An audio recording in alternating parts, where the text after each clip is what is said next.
Bonjour et bienvenue dans votre revue de presse de ce vendredi 24 mai 2019.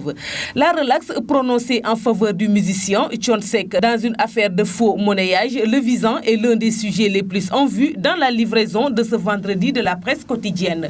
Sur la base du règlement numéro 5 de l'UEMOA, annonce Vox Populi, le juge Maguette Diop annule tous les éléments de l'enquête ayant conduit à l'inculpation du chanteur pour association de malfaiteurs, falsification, altération et signes monétaires ayant cours légal à l'étranger, blanchiment d'argent et tentative d'escroquerie. Thione Ballago Seck est tiré d'affaire. Le juge Maguette Diop, président de la deuxième chambre du tribunal correctionnel de Dakar, qui a jugé l'artiste dans l'affaire des faux billets qui a défrayé la chronique en mai 2015, a annulé tous les éléments de l'enquête de la gendarmerie sur la base de la directive numéro 5 de l'UEMOA, écrit le même journal.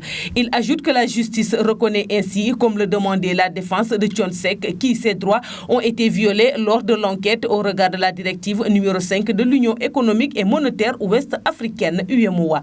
Entrée en vigueur en 2015 et stipulant que mise à cause doit être assistée par un avocat dès son interpellation. Thione et le Malien Alaï Djitei ont été ainsi libérés parce que leur droit à un avocat lors de l'enquête n'a pas été respecté par la gendarmerie, indique Vox Populi, dont l'intérêt pour cette affaire est partagé par la plupart des journaux. L'Observateur signale cependant que le procureur ne lâche pas Thione et a décidé d'interjeter appel. Non, sans faire observer que la décision de relaxer Thione Seck est en contradiction avec celle rendue dans l'affaire Khalifa Ababacar Sall, qui souffrait des mêmes violations. D'où cette manchette du quotidien Enquête à quel juge se fier. Les juges Lamotte Diop et Kandji ont rendu 3 décisions différentes concernant ces dispositions de l'UEMOA et dans les affaires Khalifa Sall et Thione Seck. Le juge Maguette Diop, pour sa part, s'est fondé sur un vice qui est la non-assistance du mise en cause par un avocat lors de son interrogatoire par la section de recherche de la gendarmerie nationale.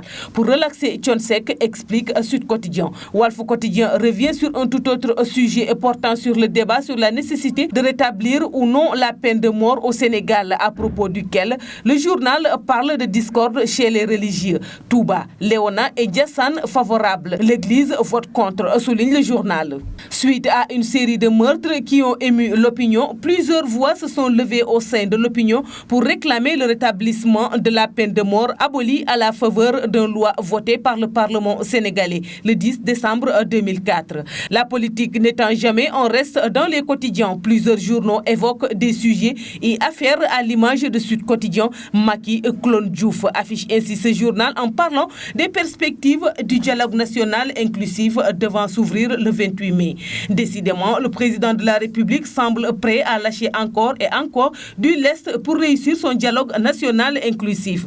Écrit ce journal, revenant sur le dernier communiqué rendu public par Mahmoud Saleh, directeur du cabinet politique du président de la République. Pour cause, après avoir répondu favorablement à la requête de l'opposition pour une personnalité indépendante chargée de piloter les concertations de la mise en place d'une commission cellulaire ad hoc. Il vient de s'engager à mettre en œuvre les consensus issus de cet exercice important dans la poursuite de la modernisation de notre modèle démocratique, écrit le journal. Macky Sall dit oui à l'autre revendication de l'opposition en s'engageant officiellement à mettre en œuvre les consensus issus des concertations prévues dans le cadre du dialogue national inclusif.